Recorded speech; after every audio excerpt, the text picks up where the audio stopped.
Bien, vamos a saludar a nuestro invitado, él es Jorge Araneda, desde Chile, analista internacional. Jorge, ¿cómo estás? Bienvenido. Un placer estar con ustedes nuevamente.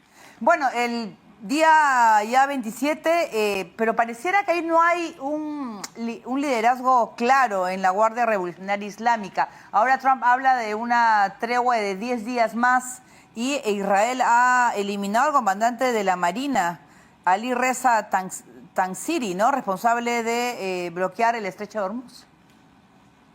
Sí, pero es importante comprender, y sin duda lo ha demostrado Irán, de que este tipo de guerra que tiene una defensa mosaico, o sea, quiere decir de que no está jerárquicamente estructurada, sino que despliega a lo largo de su territorio diferentes divisiones que tienen objetivos particulares y que tienen, lógicamente, una comandancia interna regional, hace de que no solamente sea complicado medir las fuerzas en términos no solamente de producción de su armamento militar, que constantemente sabemos que se sigue rearmando, en términos de drones sobre todo, que son mucho más fáciles de armar, sino también lo que tiene que ver con que Irán hace mucho tiempo, o por lo menos hace décadas, comprendió de que mantener una cúpula que toma cada una de las decisiones lo harían sumamente susceptible a caer rápidamente, como fue en el caso de Irak.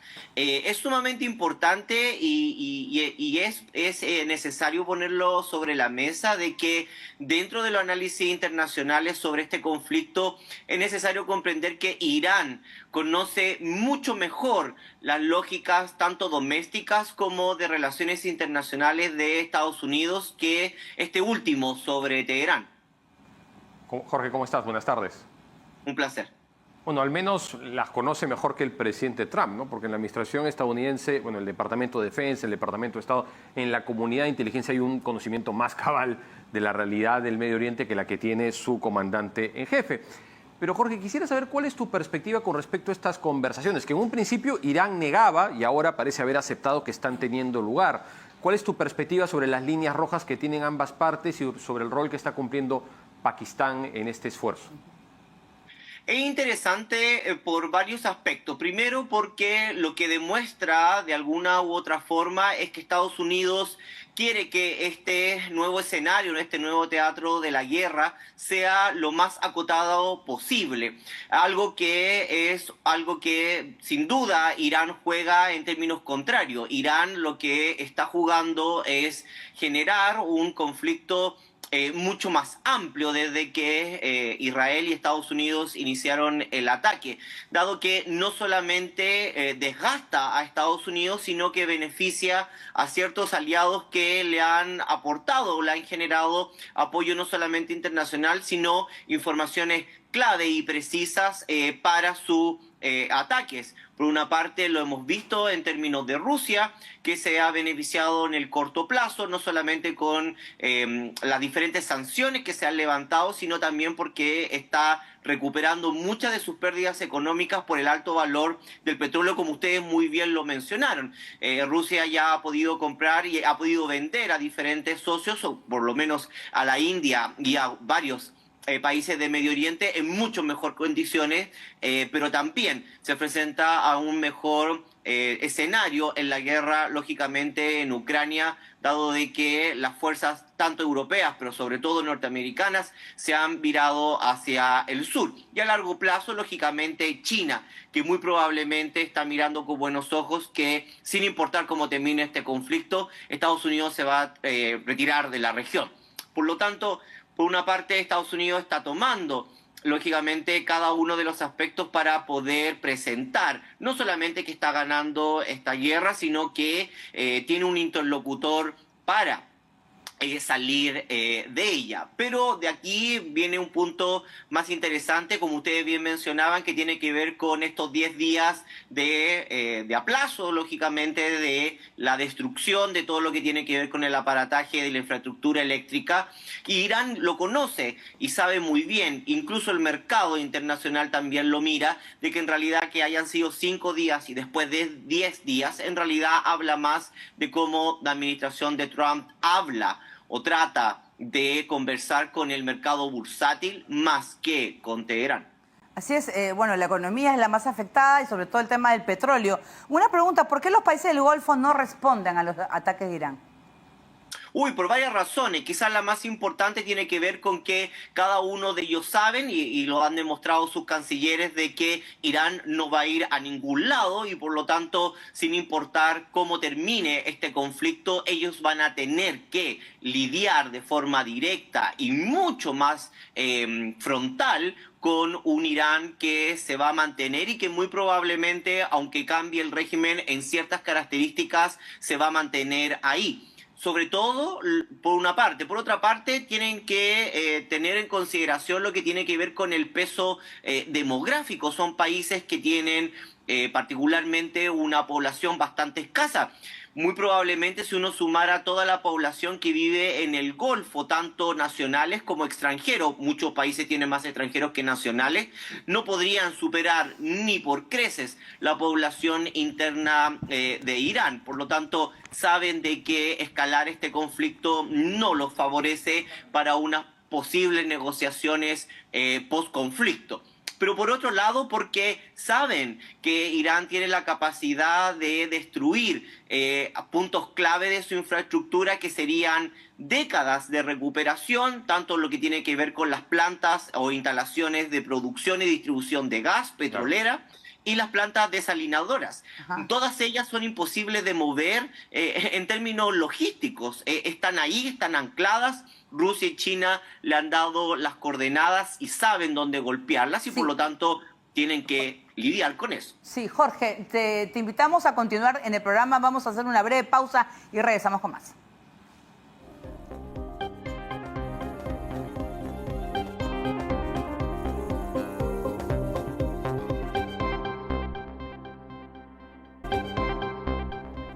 De vuelta en Geomundo y vamos a continuar con nuestra entrevista con Jorge Araneda, analista internacional y especialista en política del Medio Oriente.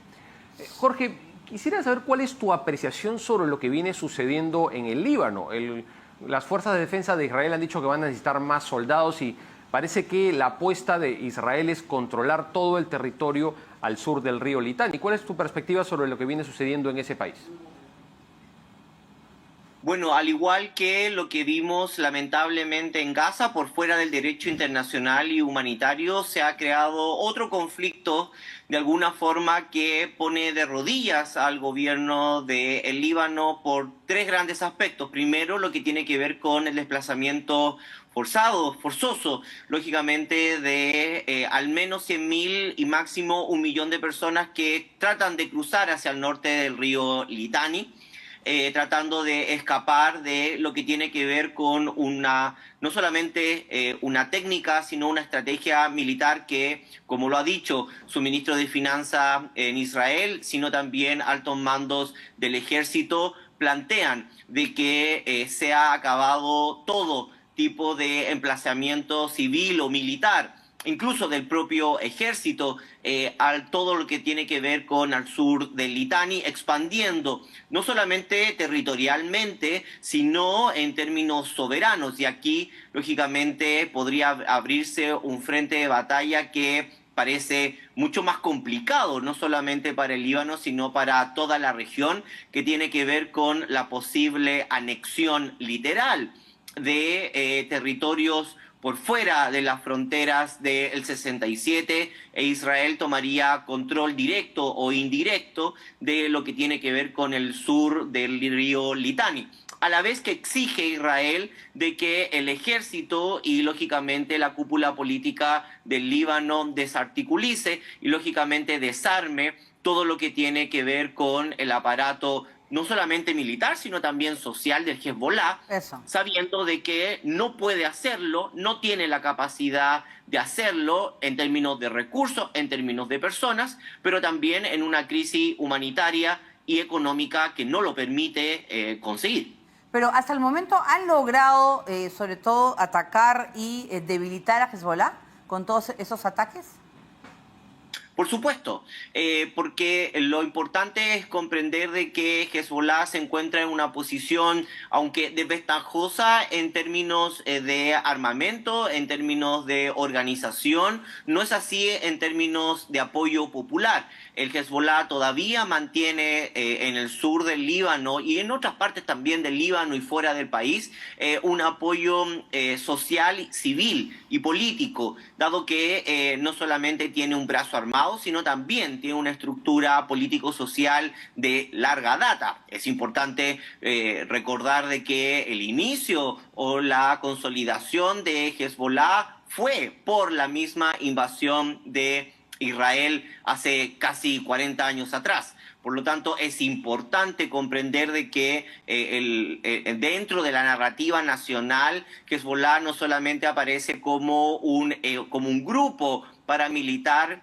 que le ha dado soberanía o ha defendido la soberanía del Líbano, sino es parte de la historia posguerra civil y lógicamente con victorias lógicamente pasadas sobre este ejército de Israel que vuelve lógicamente a entrar al territorio con tanques y con soldados a pie. No sabemos cuántas han sido las bajas en ambos bandos, no sabemos cuál es la capacidad real de Hezbollah, pero lo que sí parece, por lo menos en términos propagandísticos que se ha presentado, que Hezbollah aparece muy comprometido y lógicamente bajo un aspecto muy similar a lo que tiene que ver con Hamas en Gaza. Soldados que presentan ropas dispuestos a morir, tipo mártires, que se enfrentan lógicamente a un ejército mucho más poderoso, pero también mucho mejor armado. Jorge, otro frente que está vinculado al conflicto, bueno, en Irán y en el Golfo es Irak, donde hay una gran cantidad de milicias chiitas que han sido parte de este eje de la resistencia dentro de la estrategia de defensa avanzada de Irán. ¿Qué se sabe de ataques que están teniendo lugar en territorio iraquí? ¿Qué es lo que sabe sobre la situación y por qué Irak es un espacio tan importante en el marco de este conflicto?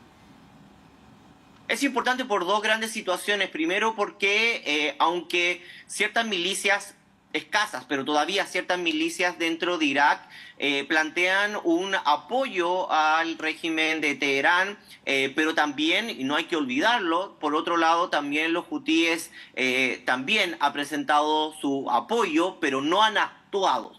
Y de ahí las preguntas que se nos viene es, ¿están esperando algún tipo de posicionamiento real? ¿Están esperando, entre comillas, como luz verde de Teherán? O por otra parte, lo que están esperando es generar opciones reales de ataques sobre material o sobre las bases norteamericanas, en el caso de en el caso de Irak, de forma mucho más precisa, sin tratar de generar un frente abierto en Irak, sino destruir, y quizás como se llama, con mucho más éxito, lo que tiene que ver con todo el aparataje electrónico de captación de misiles dentro de estas bases aéreas, pero también a lo largo y ancho de Irak. Por lo tanto, muy probablemente estas milicias van a tratar de generar estos tipos de disrupción tecnológica militar, más que generar algún tipo de frente abierto. Y eso, lógicamente, plantea una coherencia y un tipo de estrategia ya pensada desde Teherán en términos de una guerra asimétrica, pero también, como ya mencionaba, de una defensa mosaico. Cada grupo tiene su propia, entre comillas, zona de acción y va a atacar dependiendo de, lógicamente, de las capacidades y efectividad que cada una posea. Bien, muchas gracias pues a Jorge Araneda, analista internacional desde Chile, y con eso, muchas gracias. Y con eso terminamos nuestro bloque Ataques en medio.